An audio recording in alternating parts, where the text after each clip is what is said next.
আসসালামু আলাইকুম বন্ধুরা, কেমন আছেন সবাই? আজকে বৃষ্টির দিনে ঠান্ডা ঠান্ডা পরিবেশে খুবই ভাজা পোড়া খেতে ইচ্ছে করছিল, তাই চলে আসলাম বাগানে মোচা পাড়তে। আজকে মোচা দিয়ে সুন্দর একটি রেসিপি করে দেখাবো। মোচার বড়া বা অনেকে মোচার চপ বলে থাকে। এটি খেতে কিন্তু অনেক সুস্বাদু হয়। তো যথারীতি চলে আসলাম মোচা কাটতে। মোচা কাটা কিন্তু খুবই মুশকিলের ব্যাপার। মোচা কাটলে হাতের 12টা বেজে যায়। তো হাতের কাছে পানি নিয়ে রাখবেন। মোচাটাকে 2 ভাগ করে কেটে পানিতে চুবিয়ে রাখবেন, তাহলে আঠাটা একটু কম হবে। আর পারলে হাতে একটু সরিষার তেল লাগিয়ে নিলে মোচার আঠাটা আর হাতে লাগবে না, আর হাতে 12টাও বাজবে না। তো মোচাগুলোকে সুন্দর মতো কেটে নিচ্ছি, কেটে পানিতে চুবিয়ে রাখবো, তাহলে মোচাগুলো কালো হয়ে যাবে না, সুন্দর কালারটা থেকে যাবে। আমি মোচার সাথে কয়েকটা পেঁয়াজ, কাঁচামরিচ, রসুনও কেটে নেব। তো মোচাগুলোকে সুন্দর করে কেটে নিচ্ছি। অত ভালোভাবেও কাটার দরকার নাই, কেননা এগুলো সিদ্ধ করে পরে বেটে ফেলতে হবে। এই মোচার ফুলগুলো আমি ফেলবো না, এগুলোও সিদ্ধ করে বেটে নেব সব কিছুই। শুধু ফুলের ভিতরে একটা শক্ত শীষ থাকে, ওটা ফেলে দিবেন, ওটা কিন্তু সিদ্ধ হয় না ভালো মতো। ফুলগুলোকে আমি কেটে নিচ্ছি।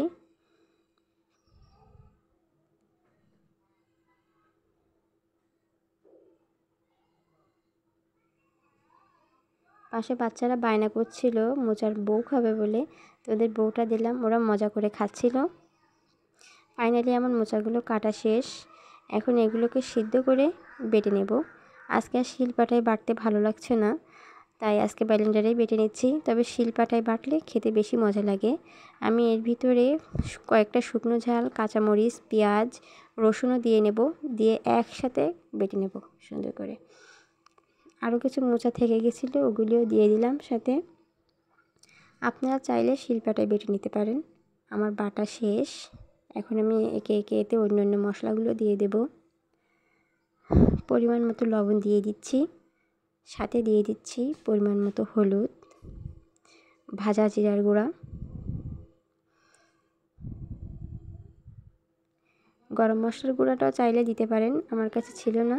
দিয়ে দিচ্ছি চালের গুঁড়ি। আপনারা চাইলে ময়দাও ইউজ করতে পারেন, তো ময়দাটা ইউজ করলে খুব একটা মুচমুচে হবে না। চুলায় তেলটা গরম করে নিয়ে এক একটা বড়ার শেপ দিয়ে বা চপের মতো শেপ দিয়ে ভেজে নিচ্ছি।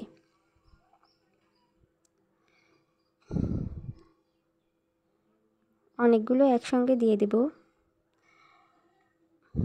একটু পাতলা পাতলা করে দিবেন, তাহলে বেশি মুচমুচে হবে। এক পাশ এরকম সুন্দর কালার চলে আসলে বড়াগুলোকে উল্টে দিতে হবে। দেখুন বন্ধুরা, কত সুন্দর ভাজা হয়ে গেছে। দেখতে যেমন সুন্দর, খেতেও তেমন সুস্বাদু হয়েছিল। আপনারা বাসায় একবার হলেও ট্রাই করে দেখবেন। আল্লাহ হাফেজ।